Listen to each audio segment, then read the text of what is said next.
بسم اللہ الرحمن الرحیم۔ صرف 5 منٹ کا مدرسہ قرآن و حدیث کی روشنی میں۔ 3 جمادی الاولیٰ۔ نمبر 1، اسلامی تاریخ۔ مسجد نبوی کی تعمیر۔ ہجرت کے بعد رسول اللہ صلی اللہ علیہ وسلم نے سب سے پہلے ایک مسجد کی تعمیر فرمائی، جس کو آج مسجد نبوی کے نام سے جانا جاتا ہے۔ اس کے لیے وہی جگہ منتخب کی گئی تھی جہاں حضور اکرم صلی اللہ علیہ وسلم کی اونٹنی بیٹھی تھی۔ یہ زمین بنو نجار کے 2 یتیم بچوں کی تھی، جس کو آپ نے قیمت دے کر خرید لیا تھا۔ اس کی تعمیر میں صحابہ کرام کے ساتھ آپ بھی پتھر اٹھاتے تھے۔ صحابہ کرام جوش میں اشعار پڑھتے تھے اور آپ صلی اللہ علیہ وسلم بھی ان کے ساتھ آواز ملاتے اور پڑھتے تھے، اللہم ان الاجر اجر الاخرہ فاغفر الانصار والمہاجرہ۔ اے اللہ، اصل اجرت تو آخرت کی اجرت ہے، اے اللہ انصار و مہاجرین پر رحم فرما۔ یہ مسجد اسلام کی سادگی کی سچی تصویر تھی۔ اس مسجد کے 3 دروازے بنائے گئے تھے۔ دروازے کے دونوں پائے پتھر کے اور دیواریں کچی اینٹ اور گارے کی بنائی گئی تھی۔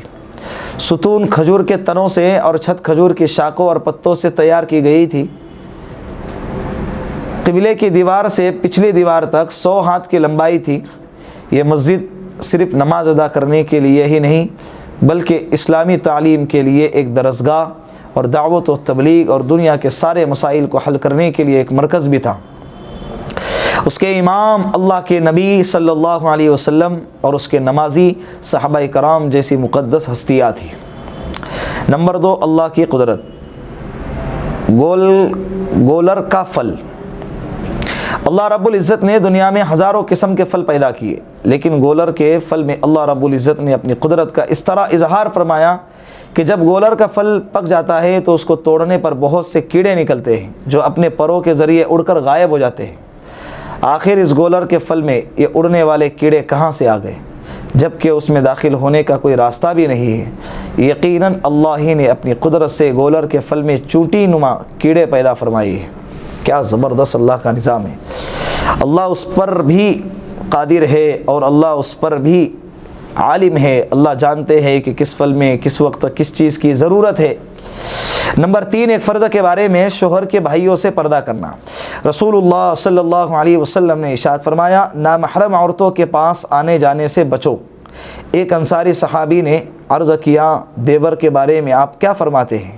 تو آپ صلی اللہ علیہ وسلم نے فرمایا کہ دیور تو تمہارے لیے موت ہے، یعنی شوہر کے بھائیوں سے پردے کا بہت ہی زیادہ اہتمام کرنا چاہیے۔ بخاری شریف کی روایت ہے۔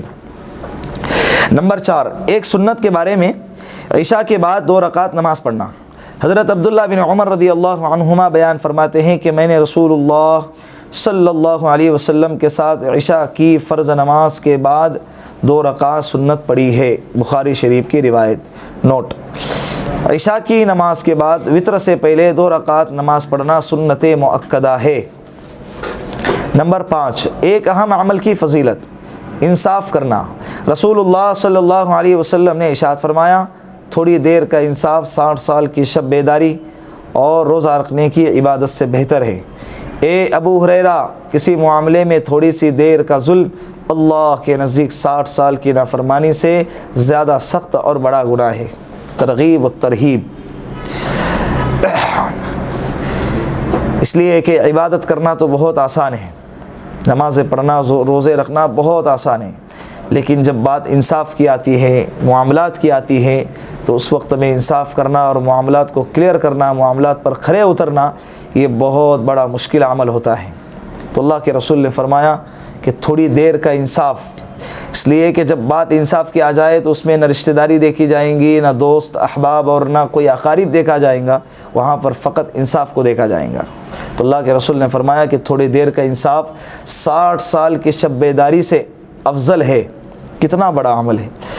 نمبر 6، ایک گناہ کے بارے میں چاندی کے برتن میں پینا۔ رسول اللہ صلی اللہ علیہ وسلم نے ارشاد فرمایا، جو چاندی کے برتن میں پانی وغیرہ پیتے ہیں وہ اپنے پیٹ میں جہنم کی آگ بھر رہے ہیں۔ بخاری شریف کی روایت ہے۔ اللہ نے مال دیا ہے تو ہم اپنی مرضی کے مطابق اس کو استعمال نہیں کر سکتے ہیں۔ اللہ نے اس کا عارضی مالک بنایا ہے، اور کس جگہ پہ مال کو کس طرح سے استعمال کرنا ہے اللہ نے وہ طریقہ بھی ہم کو بتایا ہے رسول اللہ صلی اللہ علیہ وسلم کے ذریعے سے۔ نمبر 7، دنیا کے بارے میں 2 چیزوں کی خواہش۔ رسول اللہ صلی اللہ علیہ وسلم نے ارشاد فرمایا، بوڑھے آدمی کا دل 2 چیزوں کے بارے میں ہمیشہ جوان رہتا ہے، ایک دنیا کی محبت اور دوسری لمبی لمبی امیدیں۔ بخاری شریف۔ 80 سال کے ہو گئے، بستر پہ ہے، ایک پیر قبر میں لٹک رہا ہے، اس کے باوجود بھی بڑے میاں صاحب کیا کر رہے ہیں؟ بڑی بڑی امیدیں لگائے بیٹھے ہیں کہ سوئٹزرلینڈ گھومنا ہے، دبئی گھومنا ہے، اور قطر جانا ہے، فلاں جگہ یہ کام کرنا ہے۔ تو ایسی بڑی بڑی امیدیں باندھنا، لمبی لمبی امیدیں باندھنا، اللہ کے رسول صلی اللہ علیہ وسلم نے اس سے منع فرمایا ہے۔ نمبر 8، آخرت کے بارے میں دوزخیوں کا کھانا۔ قرآن کریم میں اللہ رب العزت فرماتا ہے، دوزخیوں کو کھولتے ہوئے چشمے کا پانی پلایا جائے گا، اور ان کو کھانے میں کانٹے دار درخت کے علاوہ کوئی کھانا نصیب نہ ہوگا، جو نہ ان کو موٹا کرے گا اور نہ بھوک دور کرے گا۔ سورہ غاشیہ۔ اللہ ہماری حفاظت فرمائے۔ نمبر 9، طب نبوی سے علاج، بیماریوں کے علاج۔ حضرت انس رضی اللہ عنہ کے پاس 2 شخص آئے، جن میں سے ایک نے کہا کہ اے ابو حمزہ، یہ حضرت انس رضی اللہ عنہ کی کنیت ہے، مجھے تکلیف ہے، یعنی میں بیمار ہوں۔